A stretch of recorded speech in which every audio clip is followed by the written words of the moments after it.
The merit-based civil service was created in order to avoid the problems of the spoils or patronage bureaucracy.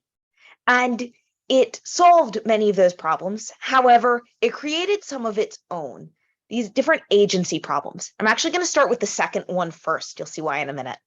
So that second bullet here is basically saying that because there were so many protections in place to stop people from getting fired for political reasons, to protect anyone from political retaliation, meant it also sort of protected them from any type of retaliation, right? Retaliation for doing a bad job, say. So it makes it much harder to fire or demote civil servants who are bad at their jobs. They won't get promoted, right? If promotions are based on merit, they won't necessarily get promotions, but it's still hard to get rid of them entirely. Now, there's a second problem. A career civil service based on merit that encourages you to do better at your job so you get promoted encourages career bureaucrats to develop their own interests and their own specialization. And this really magnifies problems of hidden action and hidden information. What that basically means is the principal is delegating power to his agents or her agents. And the principal isn't going to be able to see everything their agents do. So the president can't see every single thing that everyone in the bureaucracy is doing, right? Obviously, that would be impossible. So this action is hidden. And if we're then saying that, oh, these experts are doing their own thing, they may be doing it in a way that we can't observe and the principals should actually be observing and know about, but it's hidden.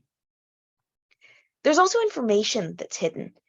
If we think about how commands flow down in a model bureaucracy, at least a model bureaucracy according to Weber, and then information flows back up, not all the information is flowing back up. That's the whole point. It's going to get distilled at each level. So if the president, say, wants to find out more about what's going on in Ukraine right now, he might go to his Secretary of State and say, hey, tell me what's going on in Ukraine. Well, the Secretary of State is going to go to their Undersecretary for Eastern Europe and say, hey, what's going on in Ukraine? And they might go down to their area specialist on Ukraine, who might then have 3 specialists under them who all specialize in different areas, different things that could be happening, right? The conflict with Russia, energy supplies, agriculture, et cetera, humanitarian aid, right? All these different categories. So that lower level with the different sort of categories is going to report up to the Ukraine specialist. And the Ukraine specialist isn't going to be able to take every single thing that all of those experts said. They're going to distill that down.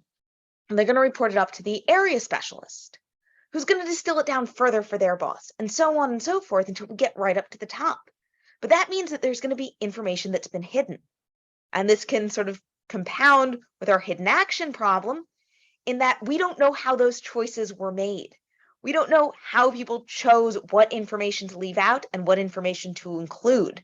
And they did it based on their expertise. But maybe their expertise is slightly different than the expertise we actually really needed in this case.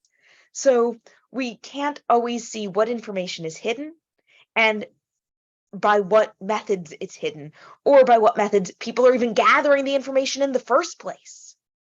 So these two problems can mean that our principal doesn't have all the information he needs to make a good decision. So this is one of the reasons why the help doesn't always help prevent presidential failure.